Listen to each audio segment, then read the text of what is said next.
Throughout the years, America has fallen victim to fear of many diseases.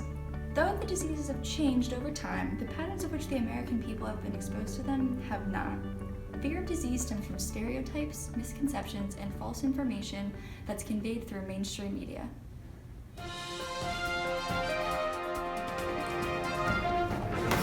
Breaking news. Tonight we come to you with a story about 19-year-old Bethany Smith of the greater Philadelphia area who contracted human immunodeficiency virus, also known as HIV.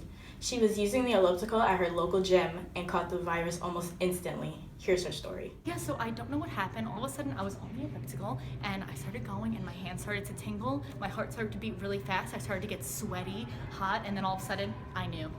You knew what? I had HIV. I can't believe I have it. This is unbelievable. No. Everyone, all viewers, stop listening. No. HIV is not spread through saliva, sweat, tears, hugging, kissing, using utensils, and especially not elliptical machines. HIV is not spread through equipment at the gym, people. Don't listen. Guess what? You don't have AIDS. Oh my gosh, wait. Did you hear about my cousin? No, what happened? Oh my god, she just tweeted that apparently she got HIV through a mosquito bite. Are you serious? Yeah, look.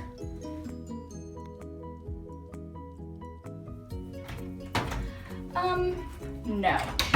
Hi, I'm Dr. Overpeck. I'm here to disprove your little myth about HIV and mosquitoes. What are you talking about? It's true, my cousin tweeted it. You can't believe everything you hear on Twitter, because actually there have been several studies done in which have disproved that there's absolutely no evidence with the link between HIV and mosquitoes, even in areas where there is high amounts of HIV and high amounts of mosquito activity. When the mosquito actually bites, it doesn't actually inject any type of blood-borne illness through it, so your cousin might not be able to believe anymore.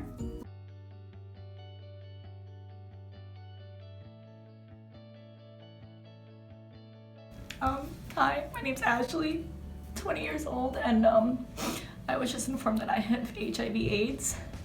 The special tonight is about how my life's over, and I'm probably gonna die tomorrow at this point. I'm not gonna live through this, and it's just very serious, and I'm just really upset. Ashley told me that she had HIV/AIDS. I'm sorry. I knew I was gonna lose my best friend, like, probably tomorrow, and you can't find another best friend like that. Like, she's really, like, the best person ever, like, I'm sorry. I don't want to lose my best friend. Do you know why? Why? Because there's so many more new drugs out today than there were before, a long time ago, when people were dying of AIDS. But now, people can live happier, longer, and more productive lives because AIDS is not a death sentence. It's gonna be okay, I promise. People just need to do their research on it, and everything will be good. Okay. It'll be all right. Thanks, doctor. No problem. A major reason why media was able to convince the American people that they had to fear HIV/AIDS so much is because they created a scapegoat. The media needed a target, someone to blame for the disease outbreak. That target ended up being the homosexual community. Phil Tiemeyer, the author of Plain Queer, states, "On the one hand, there was enough media coverage of the disease devastating gay men to link AIDS with homosexual behavior. Yet, the growth of non-gay cases bolstered fears that AIDS could spread indiscriminately among the larger public."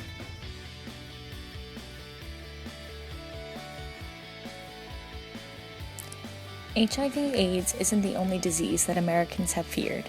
Dating back to the 19th century, the fear of an illness called neuroasthenia spread like wildfire. Symptoms included fatigue, muscle aches, mental confusion, chills, and fever. George Beard, the father of neuroasthenia, claimed it came from modern technology and the education of women.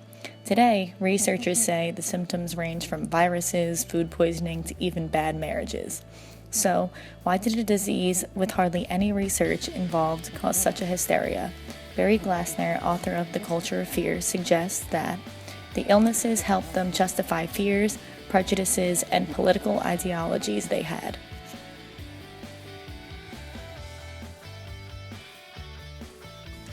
Ebola was pictured by Western media as a disease that could soon travel to Europe or the US and kill millions of people, but in all actuality, the media was merely trying to get the attention of readers and viewers, and hence created useless hysteria. In their means to get the readers' attention, the media tended to make more of Ebola than it really was. So-called scientists who claimed that Ebola could be handed over by just a handshake or that it might get airborne similar to in the movie Outbreak were being quoted more and more. Terms like the ultimate horror, a doomsday disease, the apocalypse bug, and a biological Satan were conjured up. Ebola is a dramatic and infrequent event, occurs very rarely, and is yet uncontrollable, therefore making it much more interesting to media outlets. In an article in svj.hu, it states that the media wants to sell, they like rare and exotic viruses, and thus tend to exaggerate the potential threat of Ebola. It's no question that Americans tend to be desensitized to the amount of fear they are exposed to on a daily basis. This fear is shown in politics, new technology, and terrorism, just to name a few. But a huge concept that Americans have been fearing for decades is disease. But once the dramatization of fear within disease is recognized, The American culture will be able to differentiate between what information is actually a threat and what information is only being exaggerated.